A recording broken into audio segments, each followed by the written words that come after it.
Dans cette vidéo, je vais faire la démonstration de comment importer toutes les variables de notre Cup Server dans InTouch. Tout au long du vidéo, là, je vais faire la procédure comment communiquer avec notre PLC, comment télécharger notre programme dans le PLC, comment créer le Cup Server, comment importer les variables de notre PLC dans Cup Server, et ensuite là, comment les importer et les exporter de Cup Server jusqu'à InTouch. Première chose que je vais faire, je vais aller sur RSLinks que j'ai déjà ouvert et j'ai déjà un driver série pour la communication série, mais si je suis dans communication configure driver, si on veut l'ajouter, ce qu'on a à faire, c'est sélectionner le RS2 DF1 device. Dans mon cas, il est déjà ici. Je vais aller dans la configuration et je vais faire autoconfigure. Ici, je vois que je ne suis pas capable de communiquer avec mon port. Je vais aller voir sur quel port je suis connecté. Donc, je vais faire un clic droit sur le logo Windows et je vais aller dans le Device Manager. À partir de là, je vais aller dans la section Port et Com et je vois qu'il est sur le COM3. Je vais fermer ça. Je vais sélectionner le COM3. Je vais faire Autoconfigure et on voit que c'est correct. On va s'assurer que tout est bon. On voit que c'est running, donc ça devrait être bon. Et ici, si je développe le menu, je vois que j'ai accès à ma carte réseau. Donc, à partir d'ici, je vais faire un clic droit et je vais aller dans Module Configuration, dans Port Configuration, et ici, je vais avoir l'adresse IP de mon PLC. Donc, dans mon cas, je vais avoir l'adresse IP 103. Je vais faire Apply. Ici, j'ai un message d'erreur qui dit que certains liens de communication peuvent être brisés. Par exemple, si je suis dans une usine puis plusieurs PLC communiquent ensemble, là, ça peut causer des problèmes. Là, je suis seul à utiliser mon PLC, donc il n'y a pas de problème. Je vais faire Yes. On va télécharger la configuration. Et une fois que c'est fait, je vais faire OK. Et maintenant, mon adresse IP, elle est attribuée à mon PLC. Je peux vérifier avec l'invite de commande grâce à la commande ping.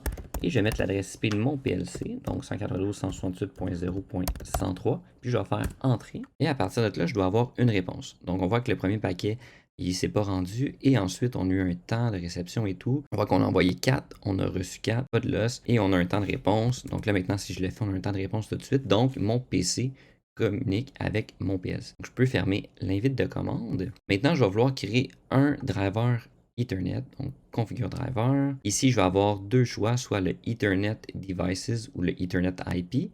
Le Ethernet IP va scruter toute la plage de réseau pour trouver les dispositifs. Personnellement, je vais préférer choisir l'adresse IP directement, donc je vais prendre le Ethernet Devices. C'est un driver que je trouve qui est un peu plus stable et plus facile à utiliser. Add New. Je vais le donner comme nom démo. Vous pouvez donner le nom que vous voulez. Et je mets l'adresse IP de mon PLC, donc 192.168.0.103. OK. Close. Et je vais dans démo. Et à partir de là, on va s'assurer qu'on communique. Et là, je vois mon PLC, donc tout va bien. Maintenant, je vais pouvoir aller dans RSLogix. Je vais aller dans communication. Je vais faire ou active. Et là, j'avais déjà un lien sur ce programme-là. Je vais faire cancel. Je vais l'ouvrir. Et moi, maintenant, je vais pointer vers mon nouveau driver qui est le démo, qui pointe vers l'automate 103. Et je vais aller chercher mon processeur. Et maintenant, j'ai l'option Download. Donc, je vais pouvoir télécharger mon programme dans mon PLC. Download. Et je vais le mettre en mode Run. Maintenant, je vais vouloir configurer mon Cup Server. Donc, je vais ajouter un nouveau canal. Je vais aller chercher Allen Bradley Contrologix Ethernet. Suivant, je vais l'appeler démo. Suivant. Et ensuite, je vais suivant jusqu'à la fin. Je vais pouvoir ajouter un dispositif que je vais appeler L32E, qui est le nom, le modèle de mon PLC, mais on peut l'appeler un peu comme on veut. Suivant, je vais choisir Compact Logix 5300. Suivant, maintenant je dois donner l'adresse IP, donc 142.168.0.103. Le Optional Routing Path, je peux l'enlever. Le petit 1 qui met par défaut, il faut le laisser. Et je dois choisir la slot de mon CPU. Dans mon cas, c'est 0, qui est pas mal le cas dans la majorité des cas sur les PLC Allen Bradley. Le suivant, suivant, next, jusqu'à la fin. Et quand j'ai terminé, tout devrait être correct. Je vais vouloir m'assurer dans mon projet, donc je vais faire un clic droit, Properties, et je vais vouloir m'assurer que le FastDDE SweetLink est activé pour que je puisse communiquer avec InTouch. On va configurer ensuite. Donc je vais faire Apply, faire OK. Donc maintenant je vais aller dans L32E, et étant donné que c'est un plus vieux PLC, je dois aller dans les Logix Options, et je dois aller sélectionner symbolique. Et ensuite, je vais pouvoir aller dans Tag Generation et Create Tags. Je vais faire oui. Et puis, je vais faire OK. Et si je clique sur mon dossier Programme Tag ou mes main programmes, je vois que toutes mes variables ont été importées. Maintenant, notre but, ça va être d'exporter ces variables-là pour les importer dans InTouch. Maintenant, sur InTouch, je vais vouloir me créer un nouveau projet. Donc, je vais faire New, en mode legacy. Suivant, je vais le laisser dans mon fichier ou dans le dossier par défaut. Là, j'ai pas de problème avec ça. De toute façon, je vais le supprimer après la vidéo. Suivant, je vais l'appeler démo import. Suivant, démo import pour montrer comment on importe les variables. Finish. Et maintenant, je peux faire un double clic pour l'ouvrir. Donc, première chose que je vais faire, c'est que je vais aller configurer le access name pour pouvoir communiquer avec CupServer. Donc, je vais faire add. Je vais l'appeler AB simplement pour Alan Bradley. Application name, c'est le nom qu'on voit dans le Task Manager. Et c'est aussi le nom qu'on voit quand on a activé le FastDDE, le Server Runtime. Donc, si je pourrais faire un copier et le coller ici. Et je dois donner un topic name que je vais appeler prog tags. Et le reste, je laisse par défaut. On se souvient, le topic name doit être le nom d'alias dans CupServer. Donc, je vais aller le configurer aussi. Donc, dans alias, je vais faire clic droit. Et je vais faire new alias. Je vais l'appeler prog tags. On va s'assurer qu'il y ait exactement le même nom. On peut même faire un copier-coller pour éviter les petites erreurs. Et ensuite, dans le map to, je vais faire les 3 petits points. Je vais aller pointer le dossier où se trouvent les variables que je veux aller lire. Dans mon cas, elles sont toutes dans prog main programme. Donc, je vais faire OK. L'alliance est créée. Et maintenant, on devrait avoir la communication là, entre les deux logiciels. Maintenant, dans InTouch, je vais vouloir me créer des variables. Donc, je vais aller dans le Tag Name Dictionary. Je vais faire New. Et je vais vouloir créer des variables avec lesquelles là, on va utiliser le même data type dans CupServer. Donc, si j'ai des variables booléennes, des variables float, donc des réels, et des longues, donc des entiers. Donc, si je vais commencer par faire un IO discrete, donc booléenne, et que je vais appeler démo bool, je vais l'assigner à AB qui est mon access name, et je vais faire use tag name as item name. Ensuite, je vais faire save. Je vais créer une nouvelle variable que je vais appeler démo entier. Je vais aller chercher un IO integer. Je vais faire OK. Use tag name as item name. Et ici, je pourrais configurer les valeurs si je veux avoir toutes les mêmes valeurs. Là, si j'ai des configurations à faire, je peux la faire tout de suite. Pour l'instant, je vais le laisser par défaut. Juste penser que dans le fichier Excel qu'on exportera tantôt, on peut le changer aussi. Là. Je vous montrerai comment. Ensuite, je vais faire save. Oups. Je vais mettre l'access name, que c'est pas mis automatiquement. Je vais faire save. Et new. Et je vais faire démo real pour un réel. Et je vais aller chercher un IO real. OK. Je mets encore l'access name. Encore une fois, je peux configurer les choses si je veux avoir de quoi par défaut qui va être pareil pour toutes mes variables. Et puis, je fais save. Une fois que ça c'est fait, j'ai une variable booléenne, une entière et une réelle qui sont créées. Je peux maintenant fermer InTouch. Et je vais devoir l'ouvrir à nouveau. Donc, le chercher ici. Donc, InTouch. Oui. Et là, maintenant, mon projet démo import, je ne veux pas vouloir l'ouvrir. Je vais vouloir faire un dbload ou un dbdump. Donc ça, dans le fond, c'est la base de données qui contient le nom des variables. On va vouloir l'exporter et le load, ça va être pour l'importer. Donc la deuxième partie du vidéo, là, quand on va être rendu à les importer. Donc si je vais faire un dbdump, je vais vouloir choisir où que je veux sauvegarder le fichier.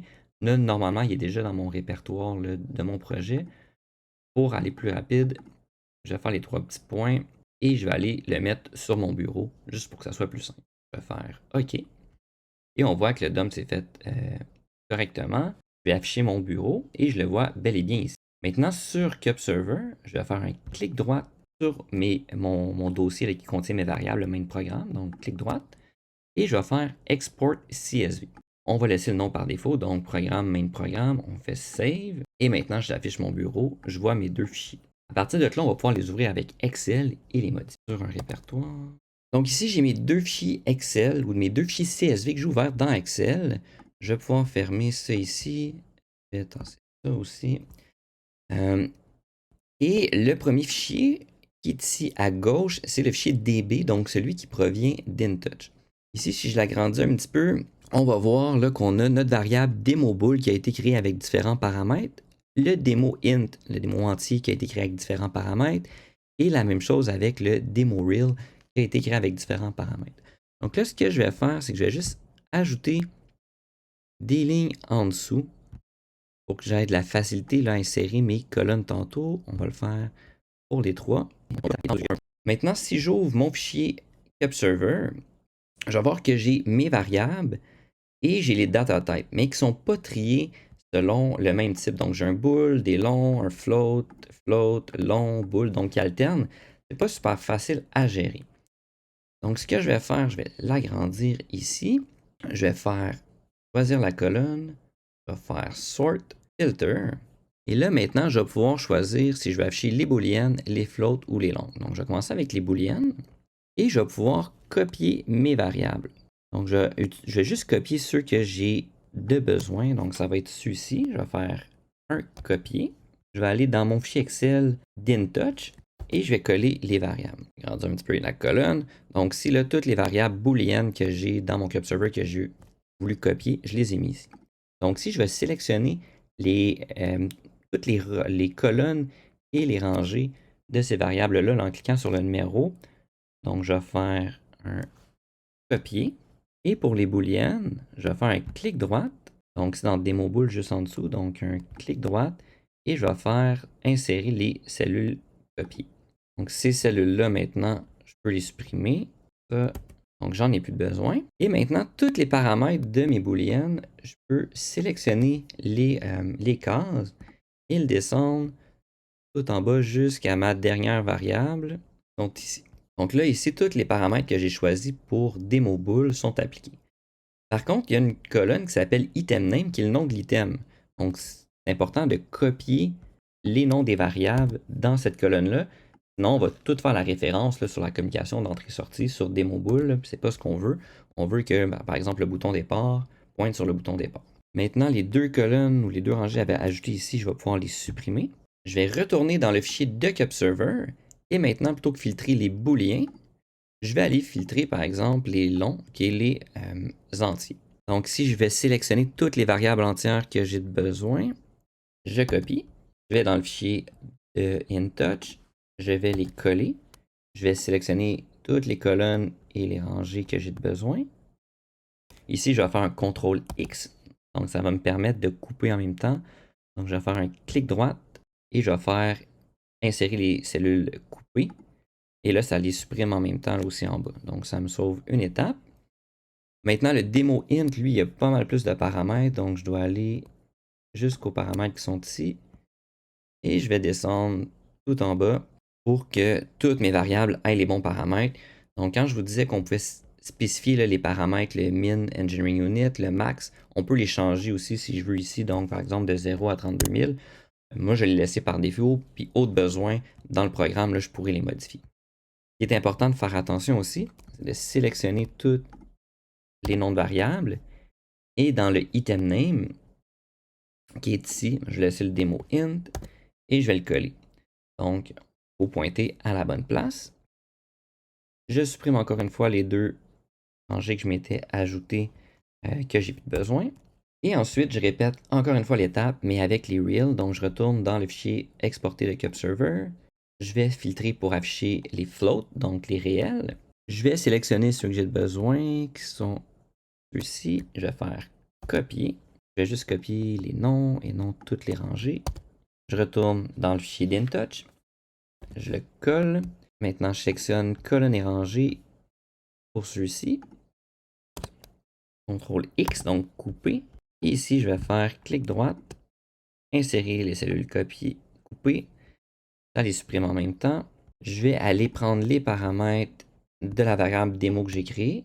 Et je vais descendre. Je crois que j'ai descendu trop bas. Je dois descendre jusqu'à 155. Les prochains, on ne les voit pas super bien. Donc, on regarde. Et je l'emmène jusqu'à 155. Et tous les paramètres ont été copiés. Je vais supprimer les deux rangées que j'avais ajoutées qui ne servent à rien là, pour avoir un peu plus d'espace. Je vais copier les noms des variables. Et je vais aller les mettre dans le item name qui est ici. Et là, on a pas mal terminé le travail. Maintenant, ce que je vais faire, c'est que je vais devoir faire un file, save as, et je vais l'appeler demo import, juste pour dire que c'est le fichier maintenant que je vais vouloir importer. Et je vais aller sélectionner le type MS-DOS, separated, donc le MS-DOS pour CSV. Ensuite, je vais faire save. Le message ne me dérange pas. Maintenant, je vais copier mon fichier sur le bureau, donc le DB import que j'avais tantôt. Je vais ouvrir InTouch. Maintenant, de retour sur Windows, j'ai copié mon fichier DB import sur mon bureau. Je vais pouvoir ouvrir InTouch. Et maintenant, mon démo import, je vais vouloir faire un DB load.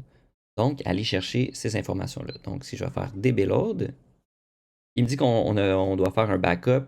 Bon, là, c'est une application vide, donc il n'y a pas trop de problème. Je fais oui, sinon on peut faire un backup. Et ici, je vais avoir le fichier DB import.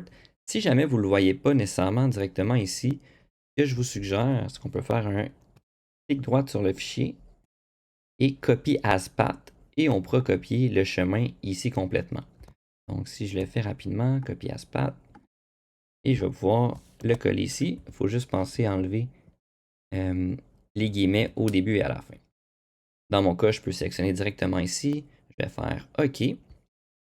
Je vais faire Replace les informations qui étaient déjà existantes par les nouvelles informations. Sinon, on pourrait les update si on les a changées. De toute façon, c'est des variables que je n'ai pas nécessairement de besoin vu que c'est les démos. Je vais faire OK.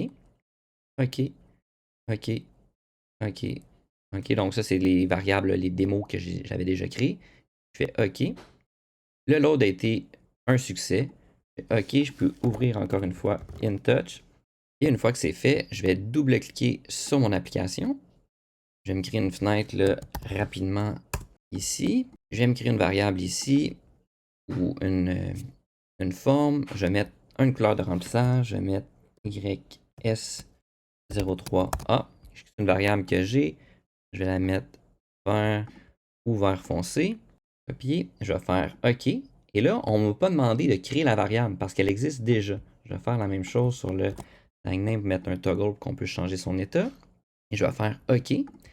Si jamais je vais dans le tag name dictionary et je vais dans select et que je descends en bas, on voit là que j'ai plein de variables qui ont été créées. Donc, c'est toutes les variables que j'ai exportées de mon cup server et que j'ai importées grâce à la petite procédure que je vous ai montrée. Donc là, ça va beaucoup plus rapidement pour ajouter les variables dans InTouch. Au lieu de les créer une par une, on peut les ajouter toutes d'un coup.